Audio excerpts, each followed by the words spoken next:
Would you retain all the provisions of the recently passed health reform bill? If not, how would you change it? What impact would your approach have on health care? And the first person to answer that is Mr. Larson. Thank you.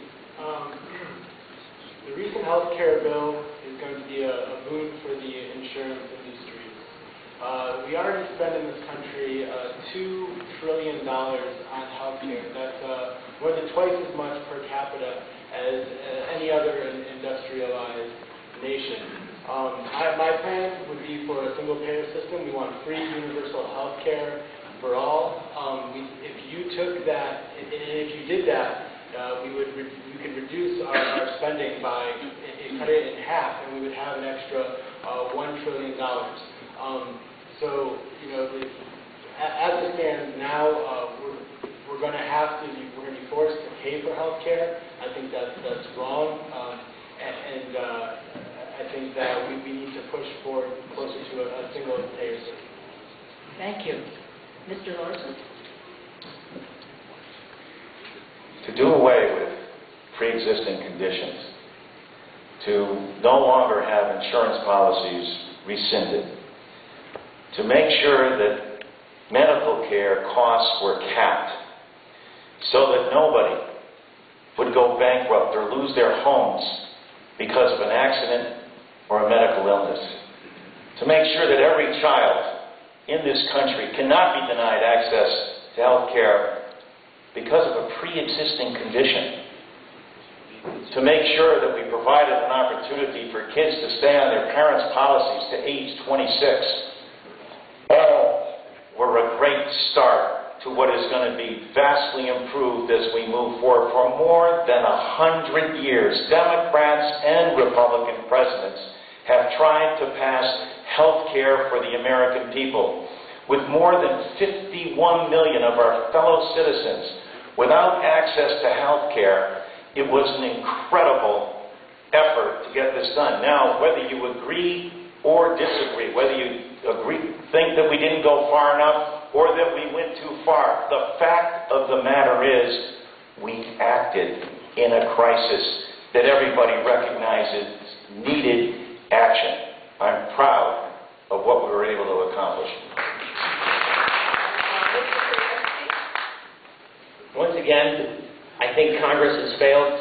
Congressman Larson did a commendable job in getting this legislation passed. Fighting the insurance companies is no laughing matter. However, they also gave away all of our monies to the insurance companies because there is no public option. In 2014, we're going to be forced to buy insurance from private companies.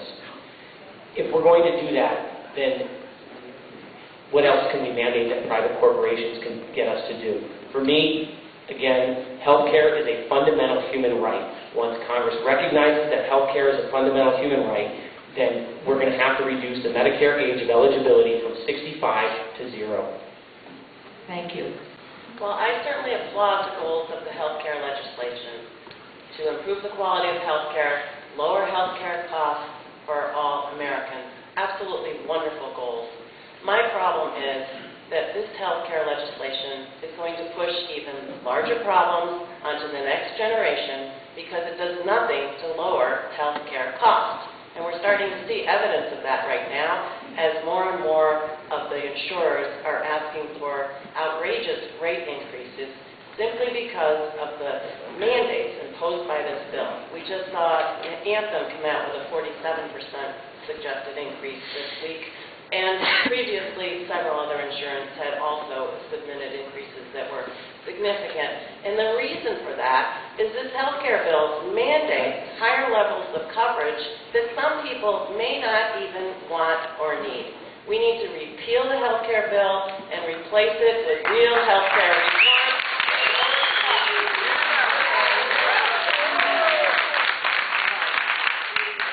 If you talk to any doctor, they will tell you that tort reform is absolutely essential to health care reform. For us to pass a bill of this magnitude, 27 pages, where you have to pass the bill in order to figure out what's in it, to not have anything in it on tort reform, I think is an enormous mistake. We also need to do more to give people choices, to give them the option to purchase their health care from other sources, to pool together in terms of buying health care plans, and to be able to buy their health care plans from other states, not just the state that they live in. Unlike Congressman Larson, I think that this bill was a complete failure, and I will work to repeal it and replace it with real health care reform.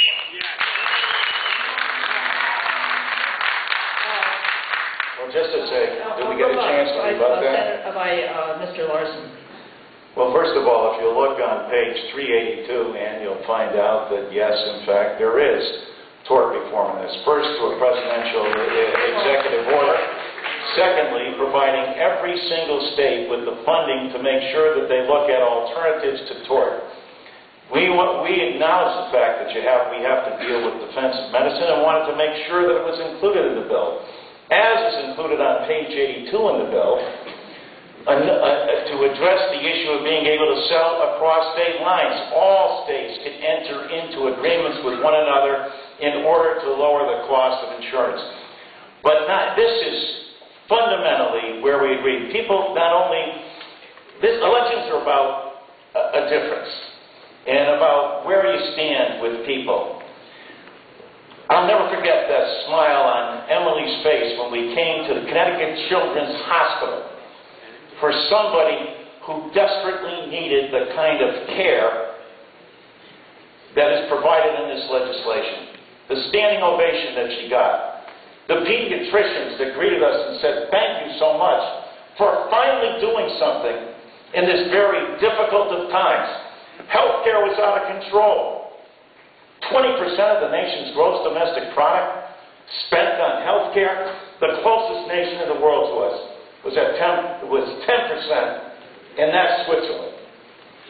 We have got to recognize in this country, and I think we did in this Congress, that as difficult as these decisions are, we needed to act on behalf of people like Emily. People who were losing their mortgages. Everyone recognizes that health care was a problem. We addressed it. We did something about it. We will continue to improve it.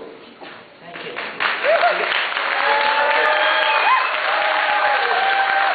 there anybody else that wants to? Mr. Krietzky.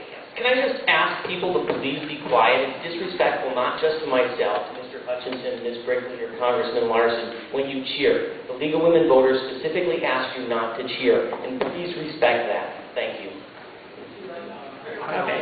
Is that your response? And what else am I going to say? I've already stated that health care is a human right. I'm good. Thank you.